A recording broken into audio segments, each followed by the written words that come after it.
My name is Daniel Scott with UDAYA.com, and this is Average Yoga, a series of tutorials specifically designed for people who don't do yoga yet.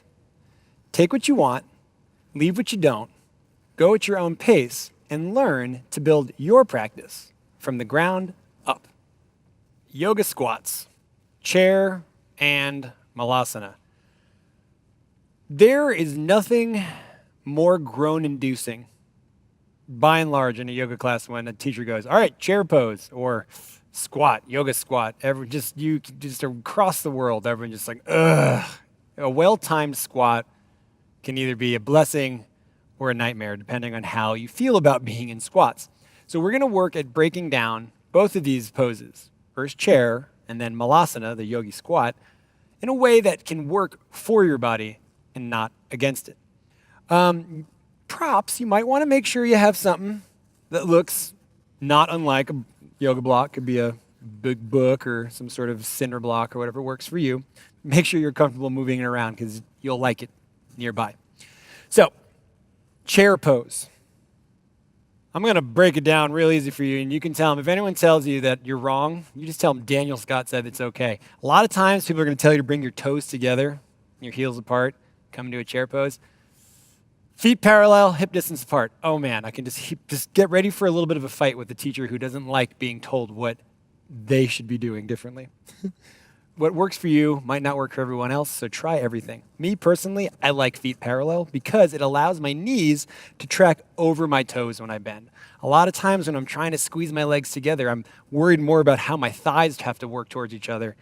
And I don't think about the tracking of the knees from the back of my heels towards the front of my toes. So before we even sit into a chair pose, unlock the knees, keep your shoulders over your hips, and just bend the knees a few times to warm the thighs up.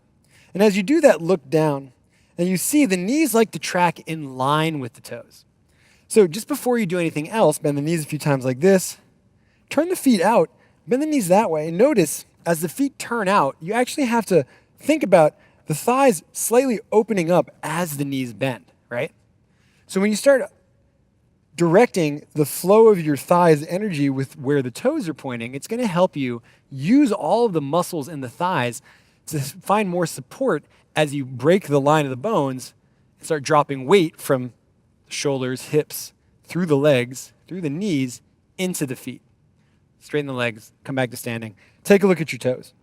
Now, if your feet are just sort of kind of haphazardly placed down, you're going to find as you start bending the knees, it's going to do weird things to the legs. So again, having the feet hip distance apart, if not slightly narrower than hip distance apart, it's going to give you an opportunity to really focus on what your feet are doing. Can you feel your feet? Can you feel your toes? Can you feel the knuckles of the toes? Can you feel where the toes connect to your feet? More importantly, can you feel the arch, not just that you have one, but that maybe parts of your feet don't touch the ground. So think about all the different parts of the connection to the feet, and then as you bend your knees and drop weight from your body through your legs into your feet, as you begin to lower that weight down, what parts become more connected and what parts become less connected on your feet? So from here, as you begin to bend those knees towards the toes, you can find that weight goes towards the toes or weight goes towards the heels. And a lot of that has to do with where the tailbone's going. Me, personally, I draw my navel in, and I use that navel drawing in to direct my tailbone towards the back of my knees, towards my heels. So as my legs bend, I keep more weight in the heels. By keeping more weight in the heels, it rounds the lower back as opposed to arching it. So think less of a ski jump and more of a downhill slope in your lower back. That's going to help flatten the front body, use the core engagement to put more weight towards the thighs, into the calves, into the heels. So if you feel the toes begin to lift up, instead of pouring weight forward, how can you press the feet down from these knees bent, holding the navel, drawing it in, tailbone pointing towards the heels or slightly in more, and then sit down a bit deeper, and then sit down a bit deeper, and then sit down a bit deeper, and then stand up when you get tired. You don't have to hold this for hours. So a lot of times in the beginning, our chair pose, our Utkatasana, as they sometimes say, it's all about building strength. So again, having the thighs parallel, having the feet parallel can be very helpful. And a nice thing to do with the brick is with those feet parallel, it gives you space to hug something between your knees that gives you a bit of an internal engagement as much as you have a downward engagement as you bend the knees and let the thighs engage. So keeping that brick there, imagine it's a bag of $100 bills that you don't want anyone to take. So there's a good hug into it. You hug in, you bend the knees, you lower down, you hang out. Now, sometimes the chest wants to go forward. Try to keep the shoulders over the hips. It doesn't mean you lean back. It just simply means the navel engagement, Uddiyana Bandha, the navel drawing up and in, helps you find length in the torso. Now, once we start raising the arms into the equation, things get a little janky. So let's stop holding things between our legs and make this a bit easier.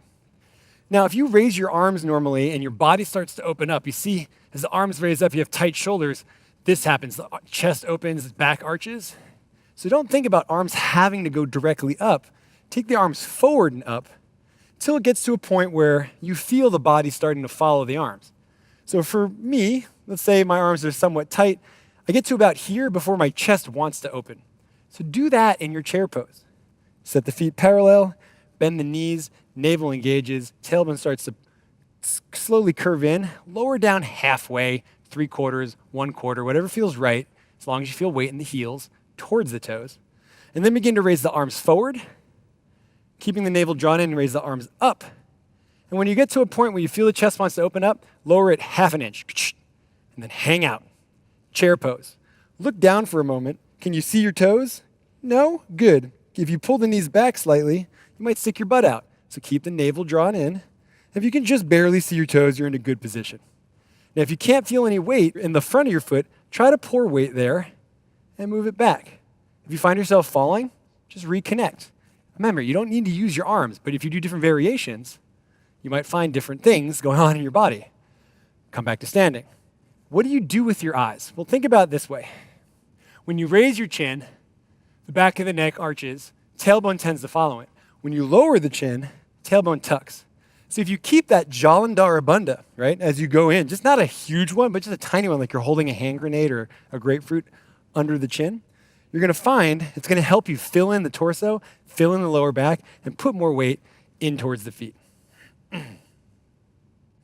Now, yoga squat, Malasana. I'm going to be honest with you. I have a pretty decent Malasana. My toes turn out. I can drop my tailbone. This is not painful. This is not horrible, but this took a long time to get to. A lot of people have very tight calves, tight hips, tight thighs. You get to about here, and it's very shaky. So if you're one of those gut people, think about it this way. Bend the knees, turn the toes slightly out, bend the knees, and take the elbows to the tops of the thighs. Now, if someone says come into a yoga squat and this is as far as you go, fantastic. What you want to think about doing is starting to drop the tailbone in line with the knees. And then go a little bit lower. And then go a little bit lower. And you're going to start feeling this folding forward isn't helping, so you actually have to lift the chest up. And now, from here, starting to lower down, a little bit lower.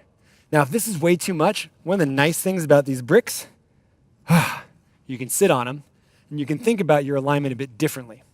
Heels and knees, they can't be super stacked because of the way that the geometry of the body is, but you try to draw the heels in, feet slightly out, again, elbows here. And if this is your yoga squat, if you're very tight, this should be pretty good. But if you want to have a rest pose, you can find the length, the shoulders down the spine to create length in the torso. After a while, you might find, okay, maybe I go to the second level. Now, instead of having the elbows on the knees, which might help you to stack the shoulders down and lengthen the chest, you might take the elbows to the inside of the knees. And then from here, you can use palms forward, fingertips forward, and then draw the palms in line with the elbows to help open those hips. This, over time, might be more easy, but in the beginning, if you have very tight hip situation, you're going to be kind of shaken. Don't worry about it. Over time, use your breath to slide those wrists in line with the elbows. Maybe the fingertips up. Full-on namaskar. Super cool. You're a yogi teacher. You know it. You're teaching yourself. Now, when it all is said and done, you can change the brick down even lower, or if you don't need the brick, boom. Now, one thing to think about before I let you go. If you have your toes forward and you drop down into the squat, it can be a lot of pain on the inside and outside of the knees. That's why I personally turn my toes out and drop down. You'll see that the knees track over the toes. I would like you guys to play with this at home. Now, however deep your squat is, you have plenty of options and you have plenty of opportunities to use the things around you to help deepen your connection to your yoga practice. So regardless of how it looks, always bring awareness to how it feels on the inside. And don't let anyone tell you otherwise. You know you better than anyone else does. So, how'd all that land for you? Hopefully, it sparked a fire. And if you're looking to fan the flame, head over to UDAYA.com and enter the promo code AVERAGE J-O-G-A. You're going to have access to a lot more classes from myself and a host of amazing teachers from around the world of all shapes, styles, and colors. By all means, let this serve as a great foundation to build a home practice on that you can have for the rest of your life. Enjoy. Enjoy.